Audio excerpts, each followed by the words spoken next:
Mengantisipasi pelanggaran dan kecurangan dalam Pilkada 2024, Bawaslu Boyolali meluncurkan peta kerawanan pemilihan 2024. Bawaslu mencatat isu netralitas dan potensi pemungutan suara ulang PSU menjadi kerawanan tinggi selama pelaksanaan pemilu tahun 2024. Isu netralitas antar dibicarakan di Kabupaten Boyolali, Jawa Tengah selama pemilu 2024. Tak hanya itu, potensi pemungutan suara ulang, PSU, dan sengketa juga masuk kerawanan tingkat tinggi. Hal itu sesuai dengan hasil pemetaan kerawanan pemilu oleh Bawaslu.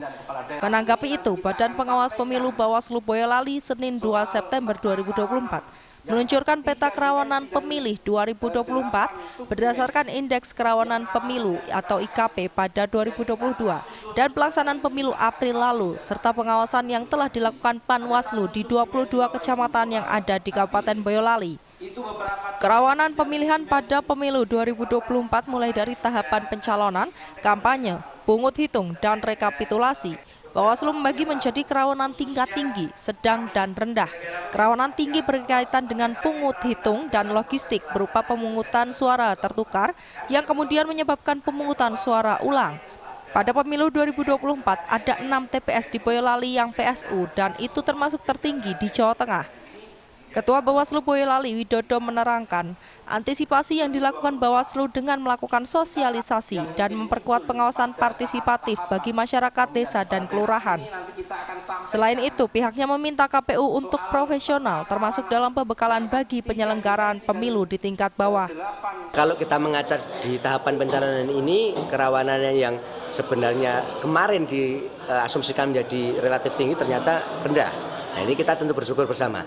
Tetapi kan tahapan pemilu ini melalui tahapan yang banyak kan, tahapan pilkada itu tahapannya juga banyak. Sehingga ini bagian dari antisipasi karena memang setiap penyelenggara, setiap peserta itu kan mempunyai hak untuk menceketakan.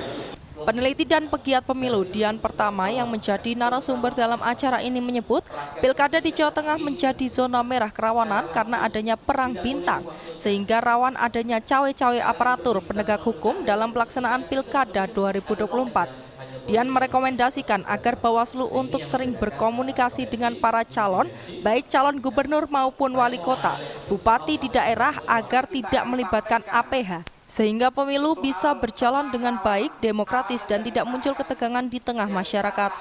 Ini harus dipastikan, kalau pecah maka yang rugi masyarakat Jateng sendiri, maka yang rugi adalah masyarakat Boyolali sendiri. Apalagi ikut-ikutan dalam masalah seperti itu. Maka harapannya posisi masyarakat apa? Ya sebagai pemilih yang baik.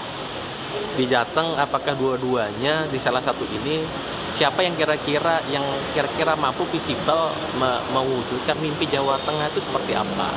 Atau siapa di antara dua kandidat yang ada di Boyolali yang kira-kira mampu misalnya menciptakan PAD-nya naik lah kira-kira demikian gitu. Harapan masyarakat kan di sana. Selain netralitas ASN, kerawanan yang sering muncul dalam pemilu adanya politik uang menjelang pelaksanaan pemungutan suara. Taufik Irvani, Semarang TV.